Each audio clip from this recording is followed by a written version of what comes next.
Welcome Ragnarians. My name is Dave. And I'm Jen, and what you're about to watch is Oscar-worthy.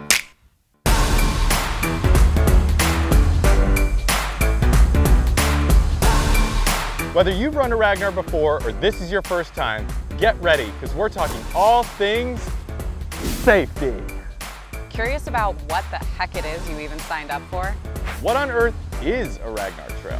Well, we have another video for that, and the reality is, pretty soon you're gonna find out what this is all about.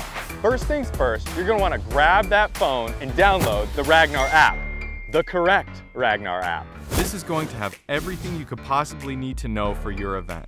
There are loop maps in there, course highlights, and of course, you guessed it, safety rules. Before we dive into exactly what Ragnar's safety rules are, let's be clear that any violation of these leads to a strike. 3 strikes and you're out. As in, out of the race, disqualified, can no longer participate.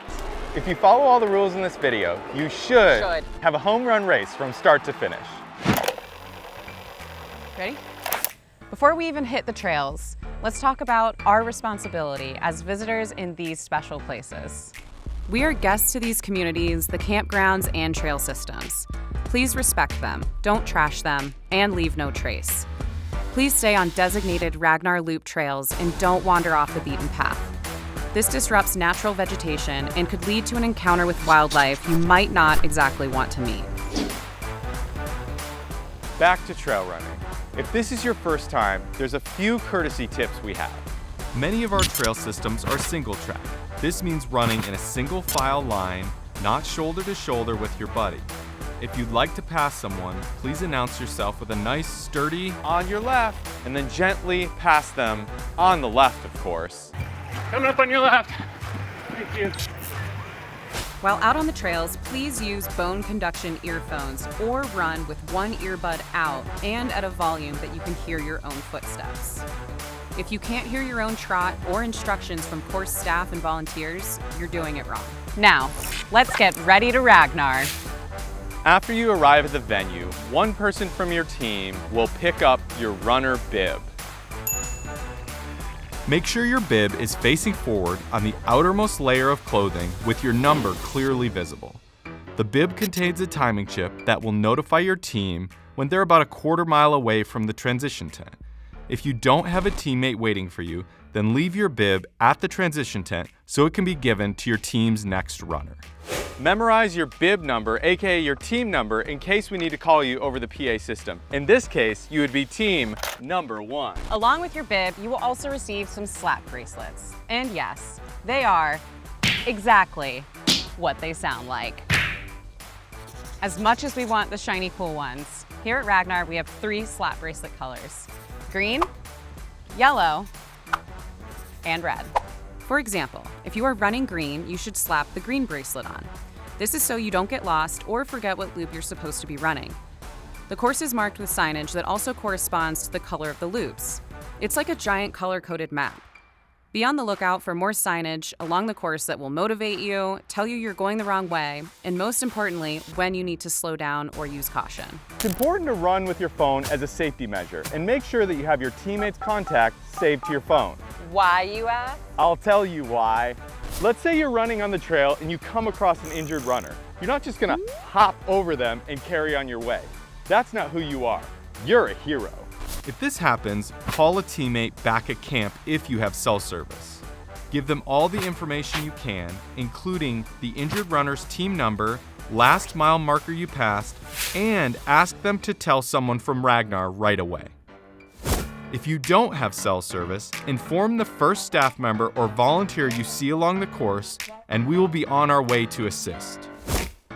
If it's a dire situation and true emergency and you have cell service, as always, please call 911 immediately and then notify Ragnar staff. If you get injured while running, call a teammate back at camp if you have cell phone service and have them contact someone at Ragnar.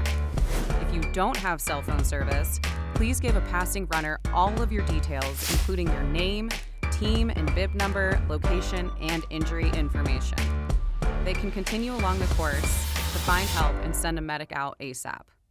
We do recommend headlamps about 2 hours prior to sundown. Why, you ask? Because some of our loops are pretty long and we don't want you to get stuck out there in the dark.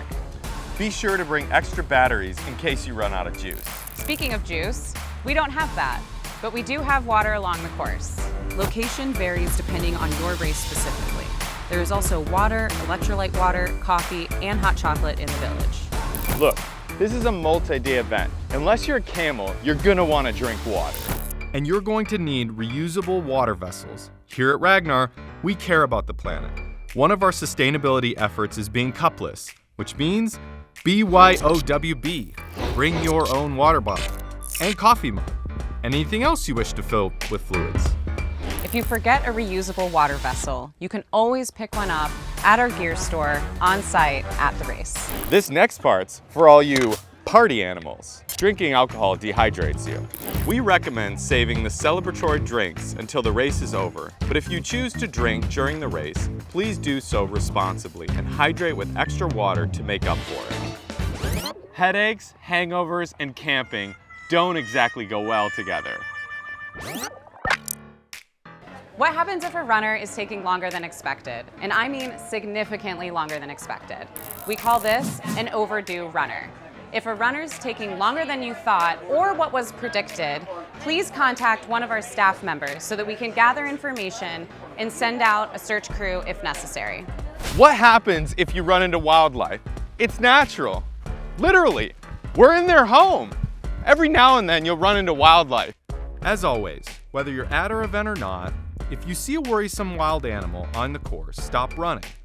Make yourself big, wave your arms above your head, don't turn your back on the animal, and remain calm while you back away while still facing it. So easy to say now.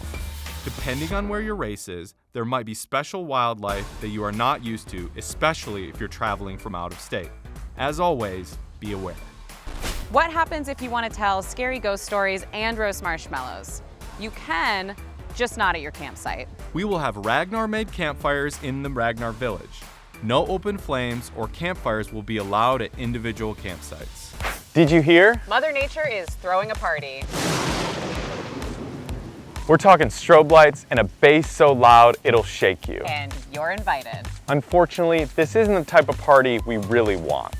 If the party gets a little too loud and the lights get a little too flashy, you know, when the lightning is striking down left and right, we'll pause the race and give each team a lightning hold card that will say when and where in the course they'll start running again after the conditions become safe. Every party has a pooper, and in this case, I guess it's us.